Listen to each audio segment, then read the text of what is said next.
This episode is brought to you by Bumble. When it comes to dating, your first move can be anything. You just have to make it. With Bumble, you get to start the convo and see who you vibe with. You could meet a friend to take to gigs, the perfect partner for gaming, or someone whose Venus sign aligns with yours. Ready to match with someone special? Take the first move by downloading Bumble today. This is a Vault Studios production.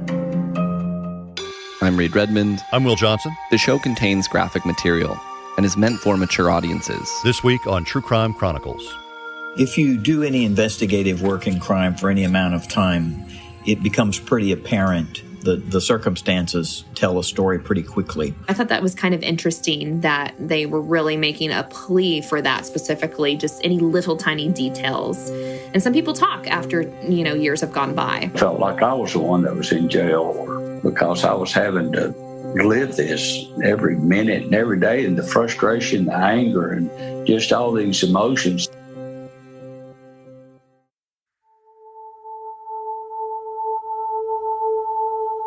My name is Leslie Ackerson. I'm a reporter and an anchor at WBIR Channel 10 in Knoxville, Tennessee. Leslie Ackerson is also the host of a TV and podcast series called Appalachian Unsolved, which focuses on cold cases, missing persons, Jane and John Does, you name it. Her co-host is WBIR senior investigative journalist John North. I do a little of everything from investigative stuff to long-form stuff. I mentor, I supervise, I vacuum, I do whatever is needed.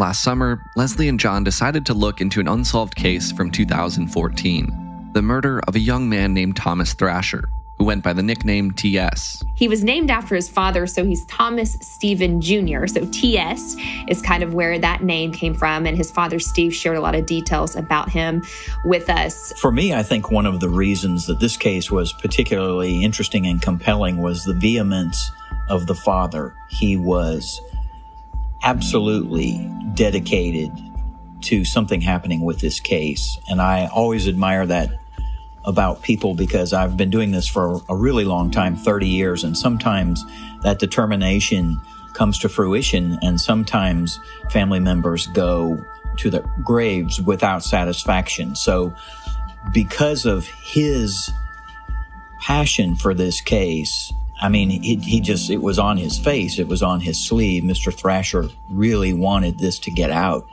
This was a father who was absolutely determined that the public was going to pay attention to what happened to his son. The pain lingers for a father fighting for justice for his murdered son. I just couldn't catch my breath. Very honest, raw emotion about how much he wanted this to be solved and not forgotten. And I think that's one thing that viewers maybe and people who love true crime can kind of forget when they listen to podcasts and watch shows, and it's interesting and maybe it's a little spooky and crime, but it's someone's life. It's someone's child, their mother, their father, their brother, their sister, their son or their daughter that they have lost and they don't have answers. Just imagine how difficult a death is in general, one that's sudden, one that's murderous, and you don't have answers. And I think just how much his father was pleading for that really got the emotional side of, yeah, let's feature this. Let's help him get the word out and people not forget about Thomas Thrasher. From Disney and Pixar. Our ancestors had a mystical connection with red pandas. Any strong emotion will release the panda.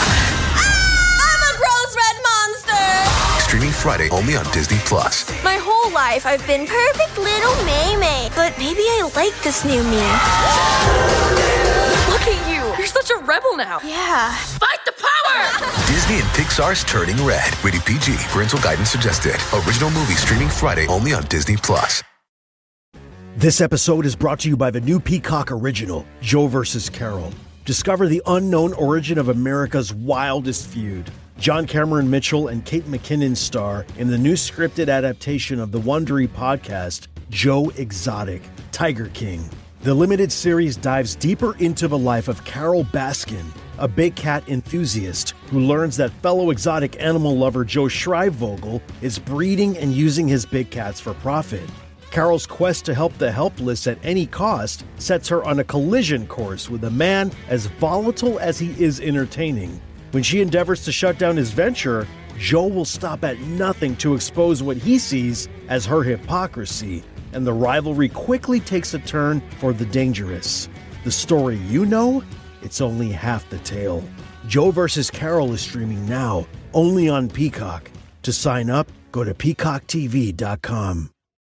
What I've learned about Thomas Thrasher Jr. from his father is that he was a great son. He was always smiling, full of life. He always made everybody smile and happy. He was just so pleasant. When Leslie Ackerson interviewed Steve Thrasher Sr. early last summer, it had been 6.5 years since his son's death. Really loved his family members. He had a younger sister with special needs that he especially cared for. And he even, when he got married, I think took in a stepdaughter and cared for her like his own. He was just, it sounded like a very big family guy, and he worked hard, just kind of a blue-collar guy. Lived in Oak Ridge, had grown up there. He had lots of siblings. I think the family's pretty large, mixed family, but close with lots of those siblings. T.S. Was widely loved by his family, considered kind of a nurturer in the family, kind of one of the kids in the family who would look after everybody else. He, from what we were told, was somebody who had a good heart. He was an easy guy to know and enjoy getting to know. His dad told us that he looked up to his son, that he got guidance from his own son, which is kind of unusual. It's typically the other way around, where the son sort of idolizes the dad. But in this case, Steve Thrasher essentially idolized his boy, and that stood out to me as well. And by 2014, T.S. was a father of 2 children. His goal was to be the best and do the very best he could as a father. At the time, T.S. was also married to a woman named Samantha, now Samantha Henley. But according to Steve Thrasher, his son had confided in him that he and his wife were going through a rough patch. Prior to December 2014, there probably were 2 kinds of things going on. Maybe on the surface, it appeared that things were going okay. T.S. was, I think, starting a new job. He had ambitions. They hadn't been married very long. They shared a child together, and she had brought another child into the marriage. So if you look at it on the surface, you're like, oh, this is very nice. This is a young couple just sort of getting started, living in an apartment complex.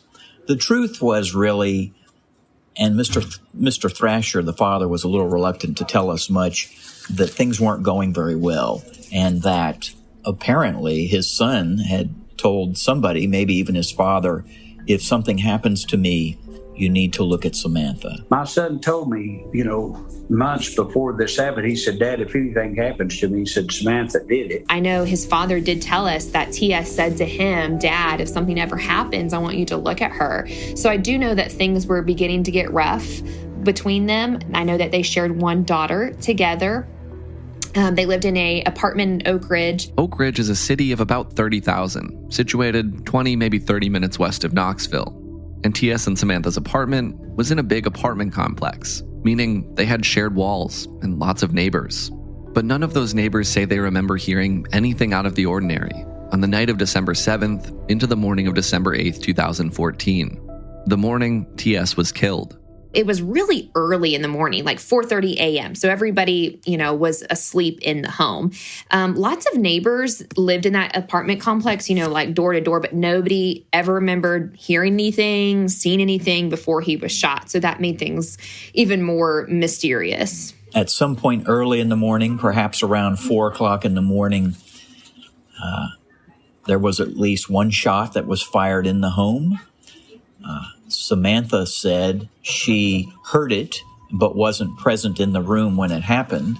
He was found, I believe, on the couch, and he had been shot in the head, clearly to ensure that he died. Probably he was asleep. One gunshot wound.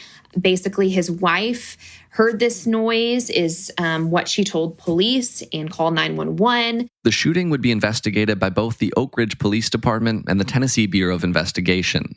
and both agencies would remain pretty tight-lipped in the aftermath. A lot of what happened, they held extremely close to their vest. They didn't share a whole lot. Not a whole lot was released publicly. But what we understand from law enforcement was that the neighbors around that apartment didn't hear any indications of any problem inside before it happened, nor was there any indication whatsoever that there had been an intruder, that somebody from outside the home had burst in or forced their way in.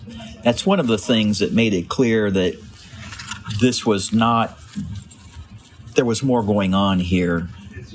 And that made it, in a sense, tougher for the police because, they needed as much information as they possibly could from everybody who was in that house. And the grown-up in that house, besides T.S. Thrasher, who was dead, was Samantha. Aside from T.S., nobody else in the home had been injured. TBI agents think Thrasher's death was not random and believe he knew his killer. All we know about his wife and the two kids were that they were unharmed. And there was no one in the apartment. If someone was there breaking in to harm them, they had left.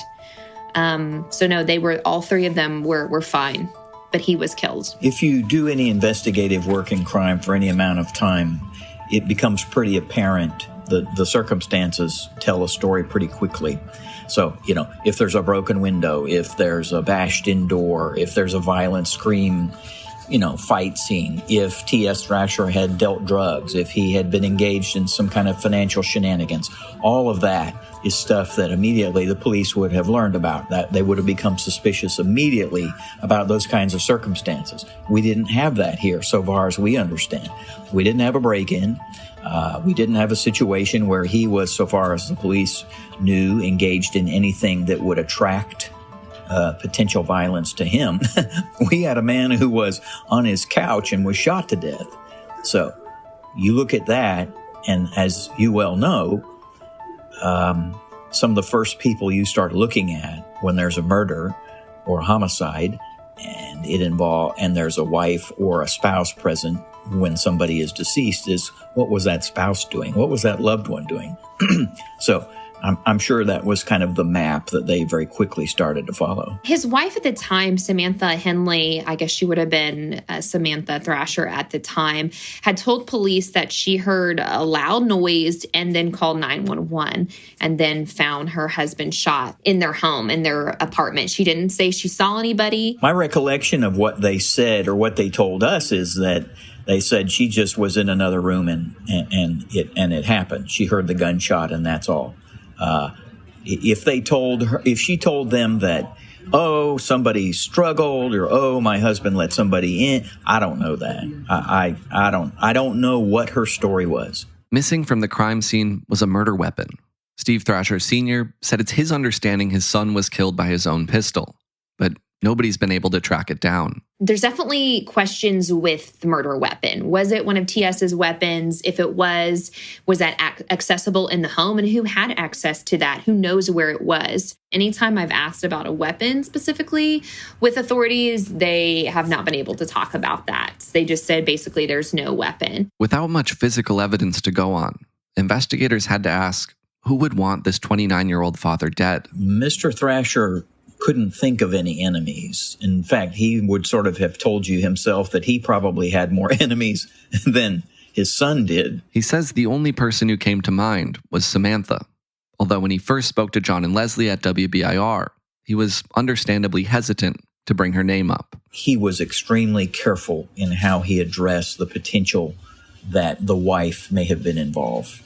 I suspect because the District Attorney General's office had said, we want to solve this case badly for you, but you need to help us and be careful in what you say publicly. So you had a father who was torn between probably wanting very loudly to point the finger at his son's wife, the widow, and somebody who wanted to make sure the case got solved and somebody got charged. And for Mr. Thrasher, I'm sure that was an internal struggle.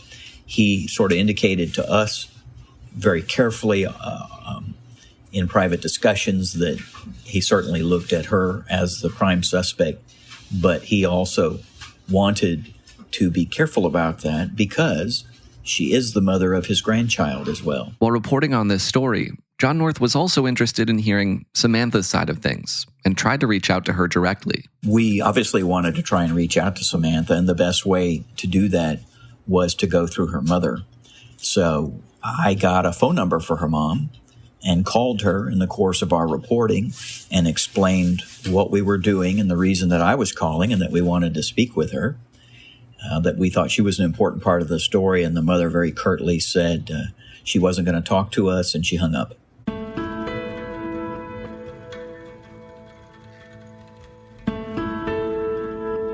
Back in 2014, no arrests were made. No one was charged in T.S. Thrasher's death. But Steve Thrasher Sr. was not going to let the case be forgotten. My sense was that the loss was profound and was a gut punch to him from which he's not really ultimately recovered. But when my son got murdered, it was like my heart went through a meat slicer and sliced off a piece of my heart, literally.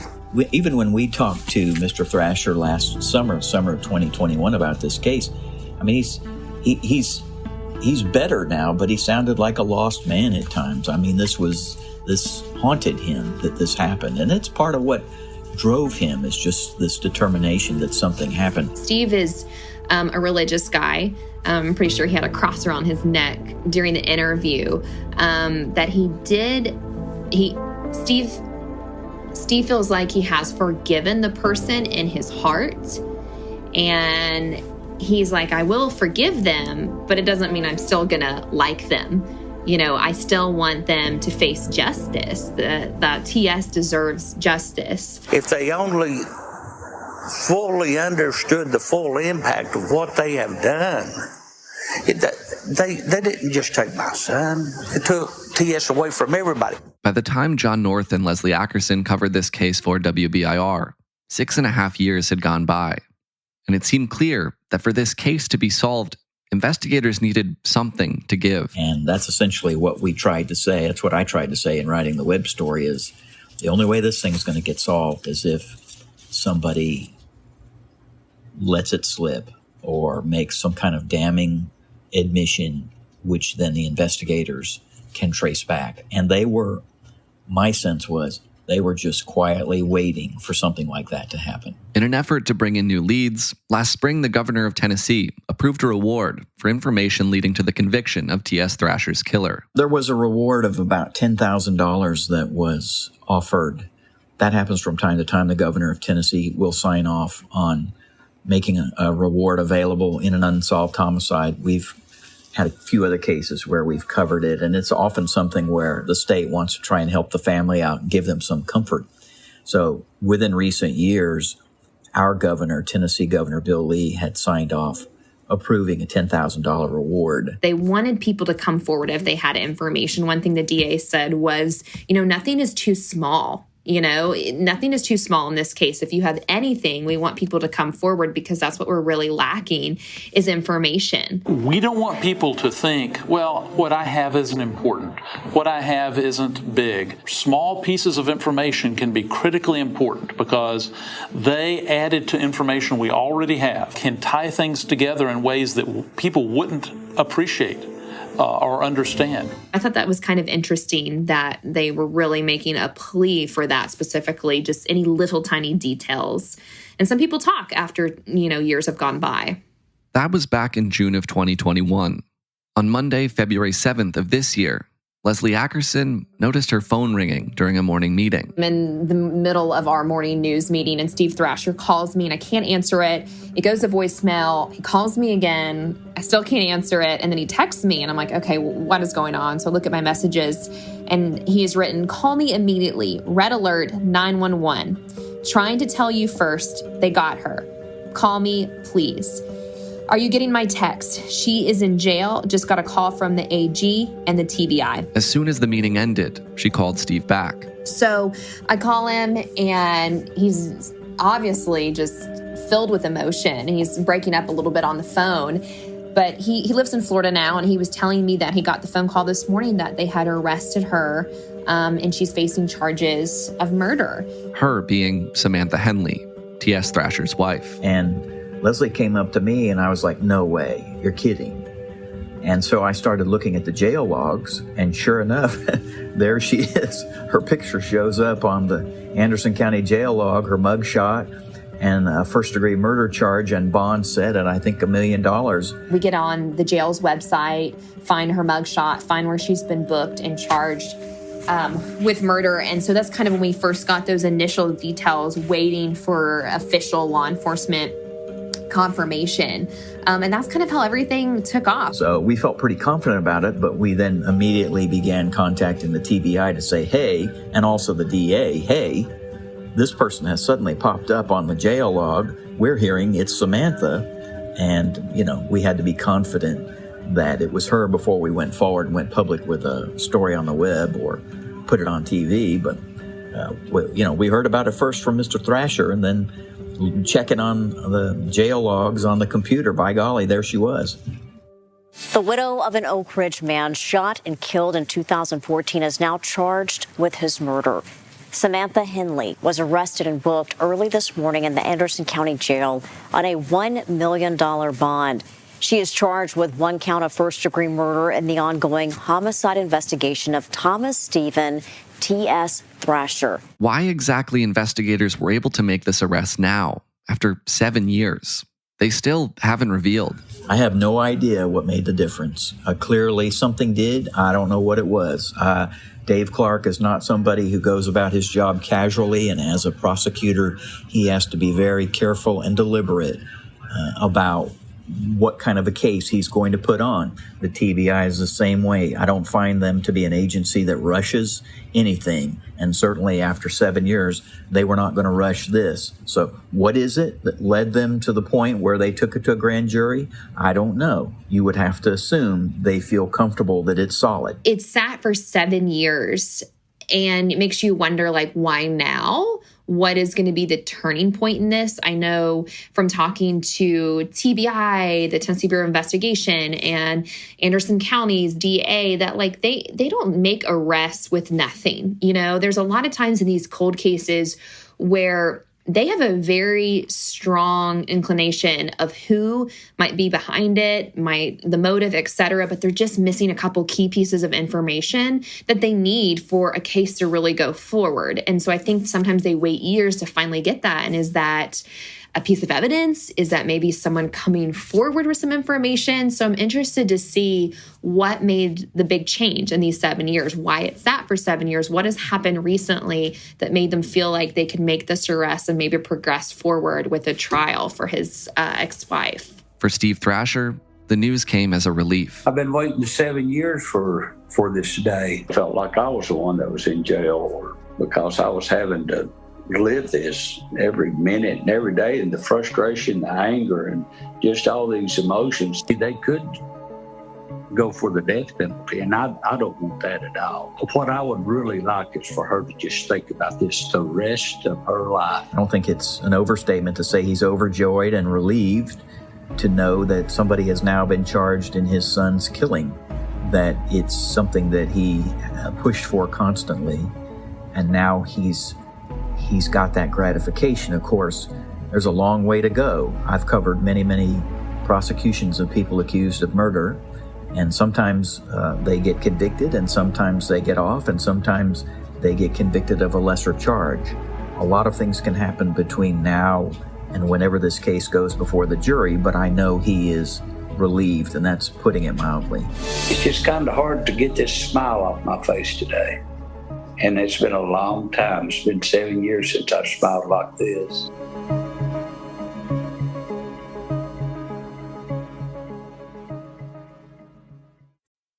This episode is brought to you by Carvana. Carvana is in the business of driving you happy. They put you in control of financing your car with payment plans that fit your plans. And their simple tools help you customize your down payment and monthly payments so you can instantly see a variety of cars that fit your budget.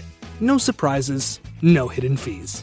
So, to buy a car that makes you happy, visit Carvana.com or download the app. For True Crime Chronicles, I'm Will Johnson, here along with Reed Redmond. Reed, it seems like the big question here is exactly what we just heard from John and Leslie. Why is this arrest being made now? Yeah, Will, that's exactly right. I mean, something has to have happened. Something has to have changed here. Investigators have presumably been looking at Samantha Henley since 2014. I don't think they ever called her a suspect or anything prior to the arrest, but she was the only adult known to be in the house when this happened, and she and TS were apparently known to be having marital problems. So, of course, they investigated her. And they did say all along that this was targeted, that they believed TS was killed by someone he knew. But for the past 7 years, for whatever reason, they clearly didn't think they had enough evidence to get a warrant and make an arrest. The only potential difference maker that we know about is that $10,000 reward that was approved last spring or last summer. And you have to wonder, did somebody hear about that or see the coverage and finally decide to come forward with some information that they had? Or was it something else? Was it something totally unexpected? Someone finding a gun out in the woods or some other piece of evidence turning up? Again, we don't know any of that. I'm just trying to think of what it could be, but it'll be interesting to hopefully learn eventually what that last piece of this puzzle was, at least as far as investigators on this case are concerned. And it sounds like this father, Steve Thrasher, had his suspicions the entire time, but couldn't go on the record. Right. That's exactly what he's told WBIR since the arrest, that pretty much all along he thought Samantha could be responsible, but he didn't want to do anything that could interfere with the investigation. And it does make you wonder with a lot of these unsolved cases that we cover where we hear family members pleading for answers. I'm sure some of them are kind of in that same boat where they have their own beliefs about the case as to who might have killed their loved one, but they just can't share that publicly. And that must be really difficult for them. There's also a bit of mystery surrounding the murder weapon. Can you go over what we know and what we don't know at this point? Yeah, so what we said earlier is that Steve Thrasher is the one who said that it's his understanding his son was murdered with his own pistol and that the pistol has disappeared. However, investigators haven't revealed even that much information. They haven't even said officially what kind of gun was used. So the only information that we have is from Steve Thrasher, and that's that it was TS's pistol, but that has not been confirmed quite yet. And I imagine if that pistol is still missing, that could be an obstacle for prosecutors if this goes to trial.